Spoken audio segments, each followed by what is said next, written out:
जय हिंद दोस्तों। तो कैसे हैं आप लोग। तो एक बार फिर से मैं आ गया हूँ आप लोगों के बीच SSC Delhi police constable executive का डिटेल नोटिफिकेशन लेके, जिसका मैं आपको एक एक डिटेल बताऊंगा कि कब से फॉर्म फिलअप स्टार्ट होगा, कब लास्ट डेट है, इसकी एलिजिबिलिटी क्राइटेरिया क्या है, इसकी फ़ी क्या है, और कौन कितनी इसकी फिजिकल एंड्योरेंस है, कितना मीटर दौड़ना है आपको, क्या एज लिमिट है। तो ये सब मैं आपको डिटेल बताऊंगा। तो ये सब जानकारी के लिए आप इस वीडियो के लास्ट तक बने रहें। तो जाइए शुरू करते हैं। तो इसका जो फॉर्म फिलिंग का डेट है वो है 22 सितंबर से स्टार्ट हो रहा है, जैसा कि आप देख रहे हैं, और वो 21/10 यानी कि 21 अक्टूबर तक इसका लास्ट डेट है फॉर्म फिलिंग का। और करेक्शन डेट जो है वो है 29/10 से लेके 31/10 तक। तो अगर कोई आपसे कुछ भी गलती हो जाती है तो आप ये 29 से लेकर के 31 अक्टूबर के बीच में आप करेक्शन कर लीजिएगा फॉर्म को। और आगे फिर आइए आपको आगे बताते हैं कि क्या बोलना है। तो इसका पे स्केल है दोस्तों लेवल 3, जो कि ग्रुप सी का जॉब है, 21,700 से लेके 69,100 रुपया।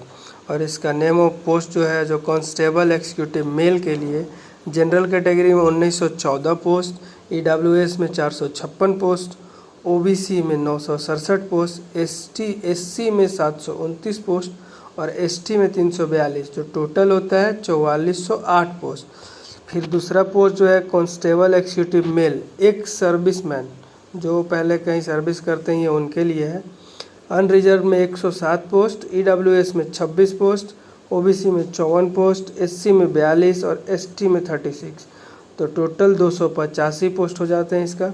फिर तीसरा पोस्ट जो है वो है constable ex male, ex service commando, जो कि अनरिजर्व में 106, ईडब्ल्यूएस में 25 और ओबीसी में 56, एससी में 138, एसटी में 51 और टोटल 376। और फिर लास्ट पोस्ट जो है फीमेल कैंडिडेट के लिए कांस्टेबल एग्जीक्यूटिव फीमेल 1047 अनरिजर्व के लिए, ईडब्ल्यूएस के लिए 249, ओबीसी के लिए 531, एससी के लिए 457, एसटी के लिए 212, टोटल 2496। और इसकी टोटल वैकेंसी है साथ कुल मिलाकर के 7565। तो दोस्तों इसमें दिया हुआ है कि 10% vacancy are reserve for ex serviceman in each category of constable executive male. तो हर कैटेगरी में 10% जो है वो वैकेंसी रिजर्व है एक सर्विसमैन के लिए। तो फिर आइए अब इसका एज क्राइटेरिया के बारे में जानते हैं, जो कि एज लिमिट है मिनिमम 18 साल और मैक्सिमम 25 साल, जो कि 1/7/2025 candidate should not have been born earlier, इससे पहले का जन्म नहीं होना चाहिए और इससे बाद का, जो कि 2/7/2000 एंड लेटर 1/7/2007। तो आइए जानते हैं किस कैटेगरी को कितना एज रिलैक्सेशन मिलता है दोस्तों। तो SC ST में 5 साल का, OBC का 3 साल का, और अगर कोई स्पोर्ट्समैन पर्सन है जो कि स्टेट और नेशनल लेवल तक खेले हुए हैं तो उनको 5 साल का। और फिर sports person of distinction who have represented a state at the national level और the country at the international level. तो जो लोग इंटरनेशनल लेवल तक गए हैं और SC ST से हैं तो उनको 10 साल का रिलैक्सेशन मिलेगा। और जो departmental candidate of the Delhi police है उनको 40 साल तक के लिए मिलेगा। और फिर OBC के लिए जो दिल्ली पुलिस का उनको 43 ईयर्स का मिलेगा। और departmental candidate of Delhi police उनको 45 साल का एज रिलैक्सेशन मिलेगा। और जो son and daughters of serving retired और डिस्क्रीज्ड दिल्ली पुलिस उनको 29 ईयर्स तक का मिलेगा। जो एक सर्विसमैन है उनको 3 साल का मिलेगा। जो एक सर्विसमैन OBC है उनको 6 ईयर, 3 ईयर प्लस 3 ईयर मिलेगा after deduction of the military service. जो उनका मिलिट्री सर्विस है उसको डिडक्ट करके जोड़ा जाएगा। तो फिर SC ST के लिए वही 3 + 5 साल है। और विडो जो विधवा हैं, जो डाइवोर्स हो, जिनका हो गया तलाक हो गया है, उनके लिए 5 साल का है। तो दोस्तों अब आइए जानते हैं इसके लिए एसेंशियल क्वालिफ़िकेशन क्या क्या है। तो इसके लिए जो एसेंशियल क्वालिफ़िकेशन है वो 10+2 सीनियर सेकेंडरी पास, मतलब पास होना चाहिए, इंटर पास होना चाहिए आपको। और देखिए एक और जिसमें क्या दिया हुआ है कि educational qualification is relaxable up to 11th pass for the, कुछ 11th पास लोगों के लिए भी ये एलिजिबल है, जैसे कि sons daughter of serving retired और deceased Delhi police personal, multitasking staff of Delhi police. जो रिटायर्ड है अगर उनके आप बेटे बेटी हैं तो आपको ये 11th पास पर भी आपको ये मौका मिल जाएगा। और एक और है दूसरा, bandsman, bugler, mounted constable, driver, dispatch rider, city civil Delhi police, अगर आप ये पोस्ट पर हैं तो भी आपको ये मिलेगा। और एक सबसे महत्वपूर्ण है वो है male candidate must possesses a valid driving licence for LMV, light motor vehicle का आपके पास लाइसेंस होना ज़रूरी है दोस्तों। इसका एसेंशियल क्वालिफिकेशन में ये भी मेंशन किया गया है। तो दोस्तों आइए अब जानते हैं कि जिनके पास NCC का सर्टिफिकेट है उनको कितना फ़ायदा मिलेगा। तो जिनके पास C सर्टिफिकेट है उनको 5% of the maximum marks of the examination. NCC B जिनके पास है उनका 3% मिलेगा। NCC A सर्टिफिकेट जिनके पास है उनको 2% मिलेगा फ़ायदा। तो आइए अब जानते हैं कि कैसे अप्लाई करें। तो इसमें साफ साफ दिया गया है कि SSC का जो ये वेबसाइट है ssc.gov.in पर जाएं, अपना रजिस्ट्रेशन करें और अपना फॉर्म को डिटेल में बढ़िया से फॉर्म को भरें। और फिर इसके बाद आइए जानते हैं कि इसमें कौन कौन सी सब्जेक्ट्स आपके आएंगे, कितने मार्क्स का आएंगे और कितना इसका नेगेटिव मार्किंग है। तो वो सारा डिटेल भी मैं अभी बताता हूँ। जैसे कि देखिए इसमें CBT 1 एग्ज़ाम में है जो कि जनरल नॉलेज और करंट अफेयर्स के 50 क्वेश्चन आएंगे, मैक्सिमम 50 मार्क्स रहेगा इसका।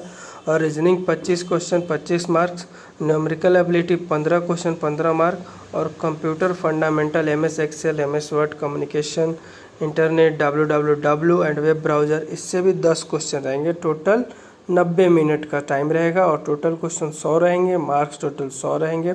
और अगर आप एक क्वेश्चन गलत करते हैं तो 0.25 मार्क कटेगा, यानी कि 4 क्वेश्चन पर 1 मार्क्स आपका कट जाएगा दोस्तों। तो अच्छे से एग्ज़ाम दीजिएगा। तो दोस्तों अब आते हैं फिजिकल एंड्योरेंस पे कि फ़िज़िकल में क्या क्या चीज़ है। तो जो अप टू 30 ईयर, जो इनका एज 30 ईयर्स तक का है, उनके लिए 1600 मीटर दौड़ने के लिए 6 मिनट का टाइम है। Long jump 14 feet, high jump 3 feet 9 inch. और जो 30 साल से लेकर 40 साल के बीच में है उनके लिए 1600 मीटर 7 मिनट का है टाइमिंग। और लॉन्ग जंप इनके लिए 13 फीट का है। और जो हाई जंप है उनके लिए 3 फीट 6 इंच का है। और जो 40 साल से ज़्यादा के लोग हैं उनके लिए 8 मिनट का लिए है 1600 मीटर, 12 फीट है लॉन्ग जंप, 3 फीट 3 इंच है हाई जंप। तो ये है इनका फिजिकल। और जो इनका मेल के लिए जो हाइट है, मिनिमम हाइट चाहिए 170 सेंटीमीटर और 5 सेंटीमीटर रिलैक्सेबल दिया गया है ST कैंडिडेट के लिए।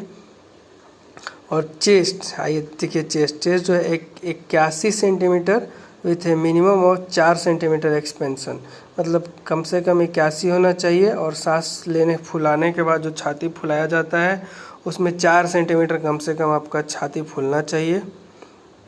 5 centimetre for residence hill area listed at पारा, 5 सेंटीमीटर फॉर ST कैंडिडेट्स, और ये इनके लिए 5 सेंटीमीटर का छूट है।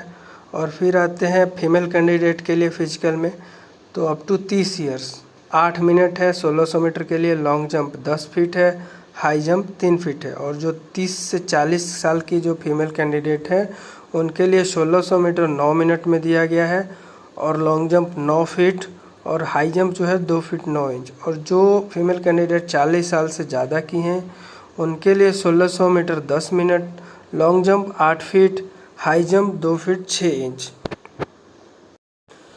और फीमेल कैंडिडेट का जो हाइट है वो मिनिमम 157 सेंटीमीटर होना चाहिए। और अगर कोई SC ST कैंडिडेट है तो उनको 2 सेंटीमीटर का रिलैक्सेबल मिलता है और 5 सेंटीमीटर का मिलता है अगर वो किसी जो पहले से मल्टीटास्किंग स्टाफ में अगर उनके रिटायर्ड बच्चे हैं तो उनको 5 सेंटीमीटर का रिलैक्सेशन मिलेगा। तो दोस्तों इस फॉर्म की जो भी इम्पोर्टेंट जानकारी थी वो मैं आपको दे दिया हूँ और जो भी है वो इम्पोर्टेंट नहीं है, लेकिन आप लोग फॉर्म भरते टाइम अच्छे से ध्यान देकर भरिएगा। और इसी तरह की जानकारी के लिए हमारे चैनल को सब्सक्राइब कीजिएगा। जय हिंद, जय भारत।